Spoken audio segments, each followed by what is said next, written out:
Hello students, we will talk about non-steroidal anti-inflammatory drugs, or we call them as NSAIDs. Now let us see the process of pain and inflammation.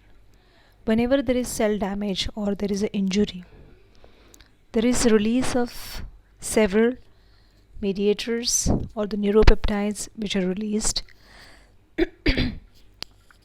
Now initially the cell damage act on the cell membrane and releases lysosomal enzymes.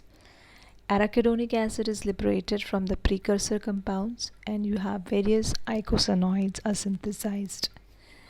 We also have kinins, neuropeptides, histamine. They are released at the site of injury, as are the complement component cytokines and the other product of leukocytes and platelets.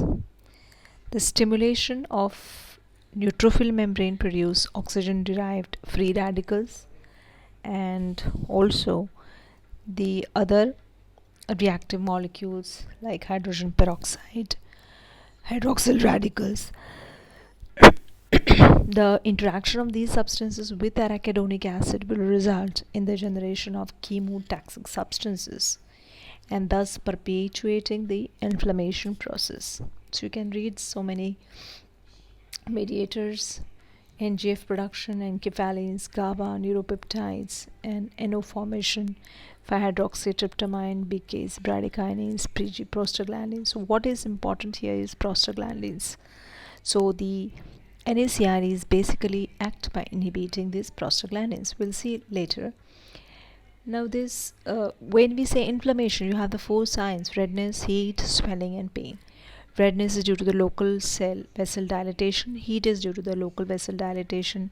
Swelling is the influx of the plasma proteins and phagocytic cells into the tissue spaces.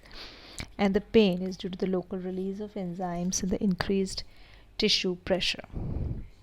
So when we say there is a cell damage, okay, that leads to release of the lysosomal enzymes, and then you have the arachidonic acid which is liberated. This arachidonic acid has two metabolic pathways. One is COX, cyclooxygenase pathway, and the other one is lipooxygenase pathway. Now the COX pathway of arachidonate metabolism produces prostaglandins. They have variety of effect on the blood vessels, on nerve endings, and on the cells involved with the inflammation. The lipooxygenase pathway of arachidonate metabolism gives leukotrienes, which have the powerful chemotactic effect on eosinophils, neutrophils, macrophages, and they promote bronchoconstriction and bring about alteration in the vascular permeability. This NSAIDs cause relief of pain. We call it as analgesic activity. Suppress the signs and symptoms of inflammation, that is redness, heat, swelling, and fever, and exert the antipyretic action, that is due to the regulation of the thermoreceptor, by regulation of the thermoset in the hypothalamus, and also useful in the pain related to inflammation.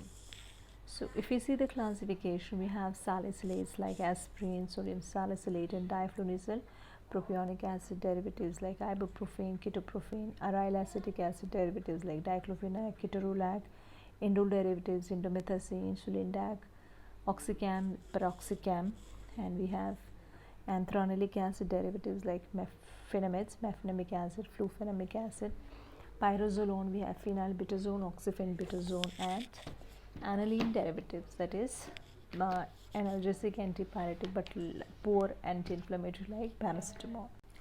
So let us talk about salicylates. Salicylates like acetyl salicylic acid, they are well absorbed from the GIT, more from the upper small intestine, distributed all over the body, and metabolized to acetic acid and salicylate.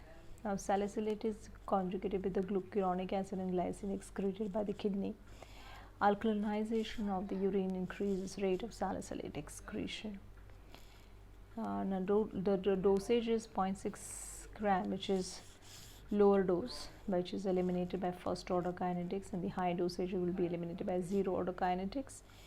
And the half-life is 3 to 5 hours, while the high dosage more than 4 grams per day is 15 hours. Mechanism: it irreversibly inhibits the cyclooxygenase and hence blocks the synthesis of prostaglandins and thromboxane A2. Now, if you see the pharmacological actions of aspirin, inhibits the prostaglandin synthesis, block the action of kinases, which are mediated through prostaglandin synthesis, inhibit granulocyte adherence to the damaged vasculature, stabilizes lysosomes, and inhibits the migration of PMN leukocyte and macrophages into the site of inflammation.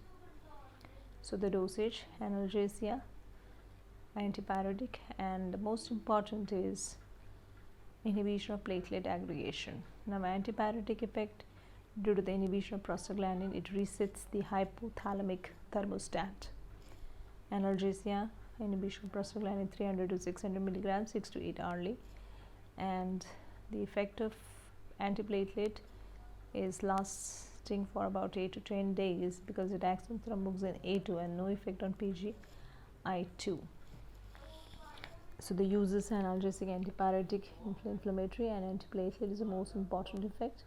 Miscellaneous: preeclampsia, Alzheimer's, familial polyposis, and niacin-induced flush. We have ibuprofen, naproxen, phenopropine. The mechanism of action is similar to aspirin, that it inhibits the synthesis of prostaglandins, more effective as analgesics. If you see the half-life for ibuprofen, phenoprofen has half-life is 2 hours. Naproxen has half-life 13 hours, that is a little longer, and this is used also in the dysmenorrhea. Interactions, contraindications are similar as that of aspirin. And we have next one is acetic acid derivative indomethacin.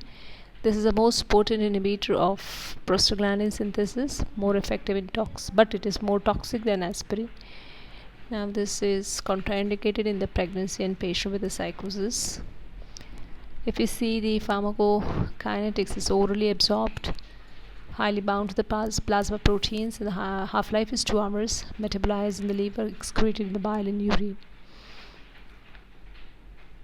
Indomethacin is used for the treatment of patent ductus arteriosus in the premature babies, and also acute gouty arthritis, ankylosing spondylitis, and osteoarthritis.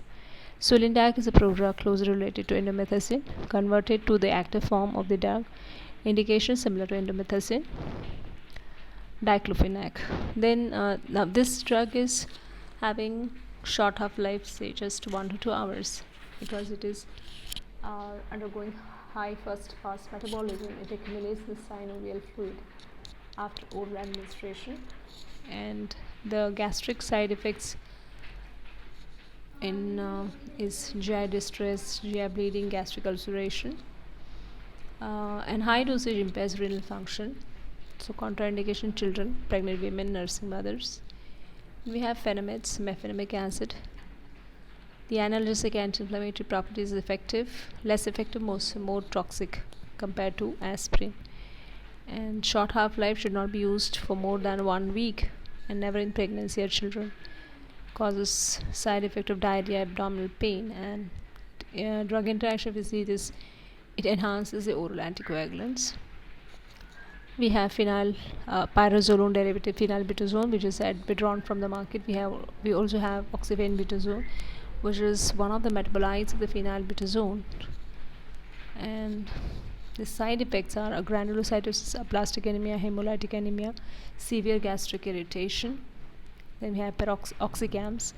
Piroxicam has half-life 45 hours, so once daily dosing delays the onset of action, and in high dosage it inhibits PMN migration, decrease the oxygen renal production, and inhibits lymphocyte function.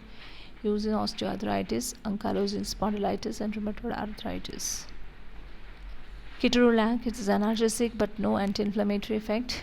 It can replace morphine in mild to moderate post-surgical pain, given IM and IV. We have nimesulide. This is a relatively weak prostaglandin inhibitor, 5 to 10 times COX-2 selective. Other mechanism: reduce SO production, free radical scavenger, inhibition of metalloprotease act in the cartilage.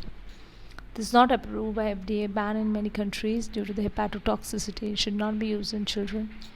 Then we have the preferential COX-2 inhibitors, which are 10 to 20 times COX-2 selective. Meloxicam is longer acting drug. And we have other drugs like celecoxib, rofecoxib, valdecoxib. As I mentioned initially, rofecoxib and valdecoxib have been withdrawn from the market because of the cardiovascular side effects. So basically they will inhibit cyclooxygenase 2, and they will not block the high skipping effect of the COX-1.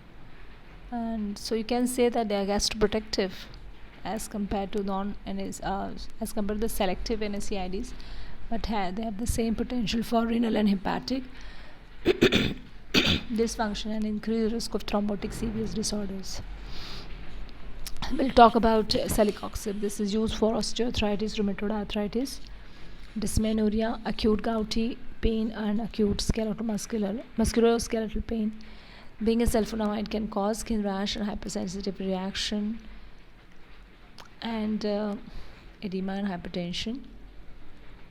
Rofecoxib and valdecoxib, as I mentioned, they inhibit the prostaglandin PGI2 in the vascular endothelium, let thromboxane A2 act freely and promote platelet aggregation, but withdrawn from the market because of the cardiovascular thrombotic events.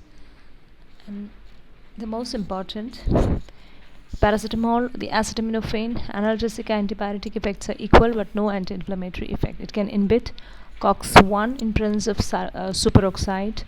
No occult bleeding or gastric irritation, do not inhibit platelet aggregation or affect the prothrombin time. No relationship with Reyes syndrome, do not antagonize the effect of uricosuric drugs. And this is proposed as COX-3 inhibitor involved in the pain, perception, fever, but not in inflammation. Paracetamol is metabolized by liver glucuronide transferase to form inactive compound. There is a minor CYP dependent pathway that produces N-acetyl para-benzoquinone imine, which is reactive metabolite inactivated by glutathione. And in serious overdoses, the glutathione becomes depleted. The metabolite damages the hepatocytes. Alcohol enhances liver toxicity by the production of cytochrome